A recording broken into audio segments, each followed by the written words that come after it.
नागनाथ येथे दत्त जयंतीनिमित्त भिक्षा फेरी, श्री दत्त जयंतीच्या पार्श्वभूमीवर आयोजित भिक्षा फेरीत सहभागी भाविक। औंढा नागनाथ येथे श्री दत्त जयंतीनिमित्त सोमवारी भिक्षा फेरीचे आयोजन करण्यात आले होते।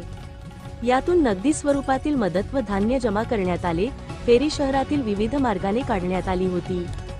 यामध्ये मुख्य पुजारी पद्माक्ष पाठक, माननीय नगरसेवक अनिल देव, निळकंठ देव, सुरेंद्र डफळ, तुळजादास भोपी, हरिहर भोपी, श्रीपाद भोपी, कृष्णा ऋषी, बिंदू तपोवनकर, पुरुषोत्तम लांबडे, अच्युत पाठक, सचिन देव, महेश जोशी, विनायक देव, पप्पू देशपांडे, शशांक ऋषी, रवी पाठक, अभिजित लोखंडे, दीपक पाठक, राजेश्वर देव, अथर्व देव, सुबोध देशपांडे, लल्ला देव, कल्याण पुराणिक, संजय पाठक, डॉक्टर अभय देशपांडे, नारायण भोपी, अनिल पाठक, बिंदू तपोवनकर, लल्ला देव, सचिन देव, प्रभाकर जवळेकर, दत्ता ऋषी, डॉक्टर हरीश ऋषी, दीना पाठक, बिटू देव, सौरभ पुराणिक, कृष्णा देव, सुनील पुराणिक, निळू तपोवनकर यांच्यासह दत्त सेवा मंडळ पदाधिकारी उपस्थिती होती।